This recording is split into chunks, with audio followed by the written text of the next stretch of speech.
यदि भारतीय जनता पार्टी परिवारवाद के इतने खिलाफ है तो फिर भारतीय जनता पार्टी सालों शिवसेना के साथ सत्ता में थी। परिवारवाद से कोई पार्टियां छूटी नहीं हैं, लेकिन फिर भारतीय जनता पार्टी परिवारवाद से कितनी दूर है। राजनाथ सिंह के बेटे पंकज सिंह, क्या ये परिवारवाद में नहीं आता? कैलाश विजयवर्गीय के बेटे आकाश विजयवर्गीय, क्या ये परिवारवाद में नहीं आता?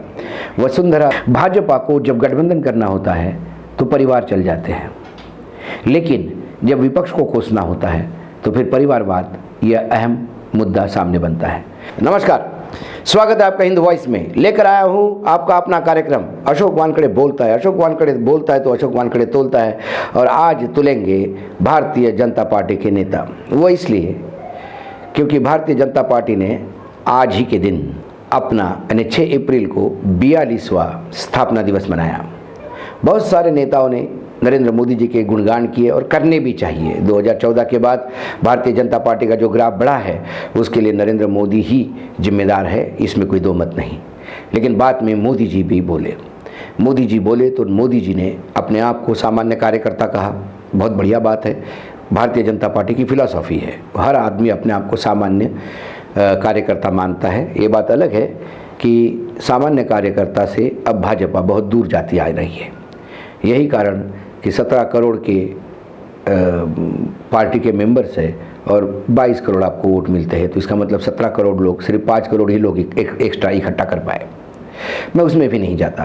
प्रधानमंत्री के भाषण में बार बार प्रधानमंत्री जी विपक्ष की परिवारवाद और भ्रष्टाचार पे हमला बोल रहे थे।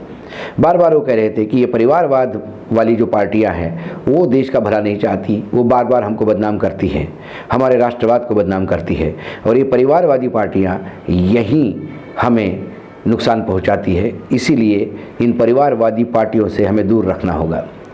बार बार परिवारवाद परिवारवाद परिवारवाद जब वो कह रहे थे तो मुझे लगा कि वाकई परिवारवाद तो इस देश के लिए, लोकतंत्र के लिए वैसे भी हानिकारक होता है, लेकिन फिर परिवारवाद के खिलाफ बोलने वाले को कम से कम अपने आप को पाक साफ रखना होता है। कहावत है कि जो लोग शीशे के घर में रहते हैं वो दूसरे पे पत्थर नहीं फेंकते। ऐसी ही कुछ हालत वर्तमान में भारतीय जनता पार्टी की है। मैं यदि भारतीय जनता पार्टी की बात करूं, यदि परिवारवाद की बात करूं, तो देश में कांग्रेस परिवार है, समाजवादी पार्टी परिवार है, मायावती परिवार है, जितने रीजनल क्षेत्रीय दल है वो सब परिवार है।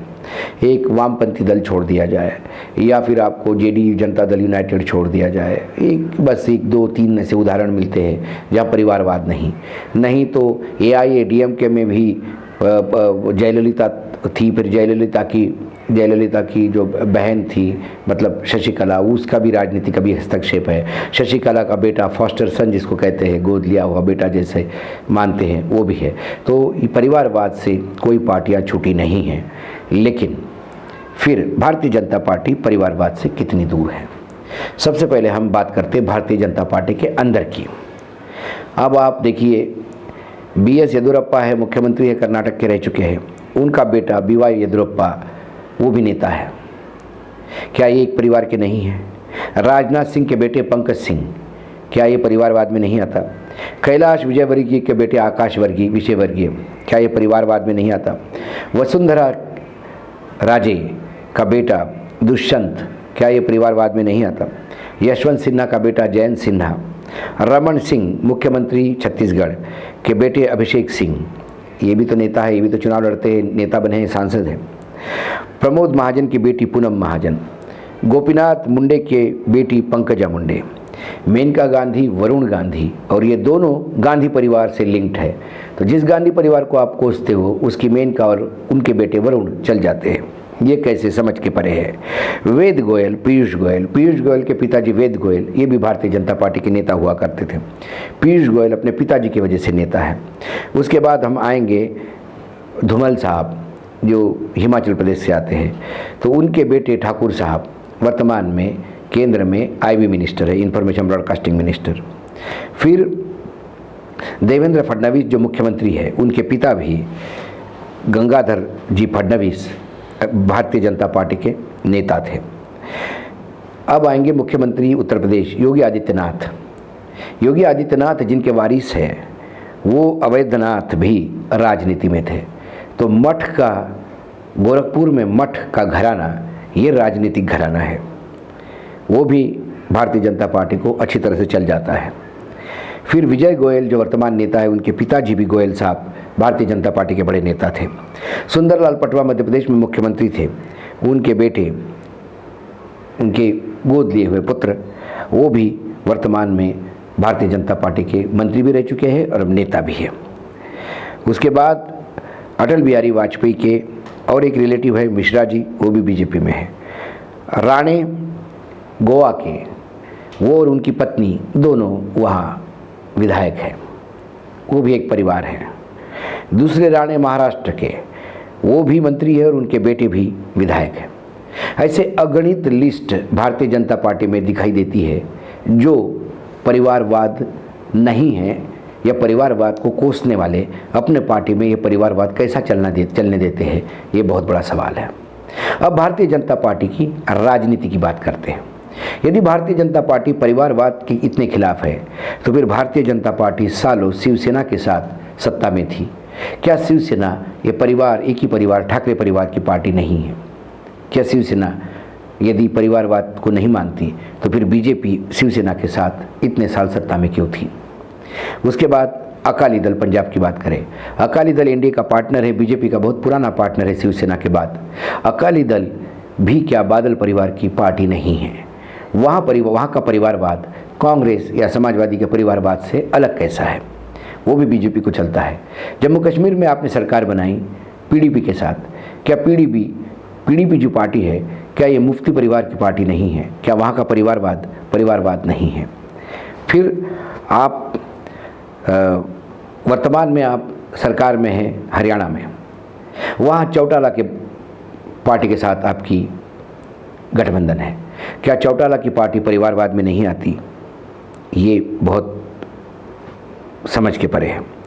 जब जब आपको ज़रूरत पड़ती है, अपना दल है वहाँ पे यूपी में जो छोटे छोटे पार्टियों से भारतीय जनता पार्टी ने गठबंधन किए, वो सभी परिवारवाद की पार्टियाँ हैं। एक कास्ट के निकले हुए नेता और फिर उस नेता के बाद उसके बेटे और उसके ये, कभी एक पत्नी मंत्री है केंद्र में तो पति वहाँ चुनाव लड़ते हैं, शायद वो भी मंत्री बने हैं। तो क्या ये परिवारवाद नहीं है? जब जब आपको तकलीफ होती है राज्यसभा में तो बीजेडी आपको मदद करती है। तो बीजू जनता दल क्या ये परिवारवादी पार्टी नहीं है? बीजू पटनायक के बाद जो आए हैं वो कोई और गैर पटनायक नहीं, उन्हीं के बेटे हैं। तो क्या ये परिवारवाद नहीं है? हमारे देश में लेफ्ट पार्टी छोड़ दी जाए और बिहार की जनता दल छोड़ दिया जाए तो बाकी ऐसी कौन सी पार्टी नहीं है जिसमें हम कहें कि परिवार नहीं है? भाजपा को जब गठबंधन करना होता है तो परिवार चल जाते हैं, लेकिन जब विपक्ष को कोसना होता है तो फिर परिवारवाद यह अहम मुद्दा सामने बनता है। मुझे लगता है कि ये परिवारवाद ये सिर्फ कोसने का मुद्दा रह गया है, क्योंकि जब आप इसको यथार्थ के धरातल पर उतारते हो तो वो परिवारवाद आपको भी अच्छा लगने लगता है। अमित शाह के बेटे, मात्र वो अमित शाह के बेटे होने की वजह से क्रिकेट कंट्रोल बोर्ड में हैं, नहीं तो वो ऐसा क्या जानते हैं क्रिकेट के बारे में कि जो आज इतने बड़े ओहदे पे वो बिठाए जाते हैं। क्या अमित शाह का बेटा एक अपने शाह परिवार ही नहीं चल रहा है क्या इसके बारे में कोई बोलने को तैयार है? कई नेताओं की पत्नियां राजनीति में आती है, कई नेता अपने बेटों के सालों को, ये कांग्रेस में ही नहीं, ये बीजेपी में भी उतना ही पनपा हुआ है। मात्र प्रधानमंत्री नरेंद्र मोदी ये कहने से कि मैंने मेरा परिवार छोड़ दिया, पूरी पार्टी परिवार विरोधी या परिवारवाद विरोधी है, ये नहीं बोल सकते। ऐसे उदाहरण तो कांग्रेस में भी कई मिल जाएंगे। ऐसे कई कांग्रेस के अध्यक्ष थे, सीताराम केसरी भी कांग्रेस के अध्यक्ष थे, उनके कौन बचा है, कौन आया है उनके नाम पे? कोई उसके बाद सत्ता में नहीं, राजनीति में नहीं है। तो फिर क्या हम ये सोचे कि एक अध्यक्ष वहाँ परिवारवाद के खिलाफ था तो फिर कांग्रेस पार्टी एकदम परिवारवाद के खिलाफ हो गई? जब नरसिंह राव सत्ता में थे तो नरसिंह राव सत्ता में आने के बाद गांधी परिवार तो हाशिए में पड़ा हुआ था, तब भी 5 साल सरकारें चली हैं। तो वो 5 साल क्या परिवारवाद की सरकार थी? क्या नरसिंह राव के समय देश ने कुछ नहीं किया? एक ऐसा अर्थमंत्री देश को दिया जिसने इस देश की आर्थिक स्थिति को एक नए ऊंचाई पे लेके गए। ये बात अलग है कि अब हम आर्थिक स्थिति हमारी बहुत ही दयनीय हो गई है। तो प्रश्न ये है कि जब आप दूसरों पे सवाल उठाते हैं तो प्रधानमंत्री जी, या मैं अब मोदी जी कहूँगा क्योंकि वो एक पार्टी के स्टार प्रचारक, पार्टी के ब्रांड एम्बेसडर, पार्टी के चेहरे के नाते 42वें स्थापना दिवस पर भाषण दे रहे थे।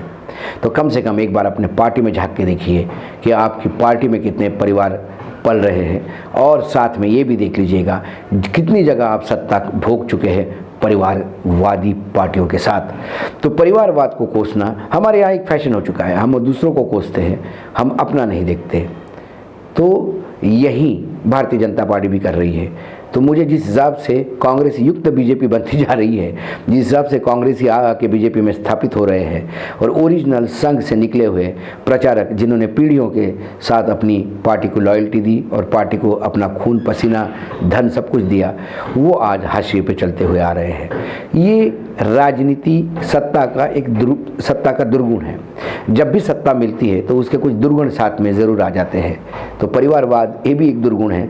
मोदी जी, आप दूसरों को भले ही कोसिए, लेकिन कभी यदि अपने आप को देखेंगे तो आपको आपके पार्टी में भी परिवारवाद के सैकड़ों उदाहरण मिल जाएंगे। उनमें से कुछ मैंने बताए। आप सत्ता में कैसी रही आपकी पार्टियां, वर्तमान में सत्ता में कैसी है आपकी पार्टी, ये भी आपको परिवारवाद के तरफ ही इंगित करती है। इसलिए परिवारवाद को कोसना छोड़िए, भ्रष्टाचार को कोसना छोड़िए। अब 8 साल हो गए आपको सत्ता में, पुरानी सरकारों ने क्या किया इसका पाढ़ा पढ़ने के बजाय 8 साल में आपने देश को कहाँ लेके गए ये बताने का कष्ट करें, ज़्यादा अच्छा होगा। आज इतना ही, फिर आऊँगा किसी विषय के साथ। तब तक के लिए नमस्कार। देखते रहिएगा हिंद वॉइस।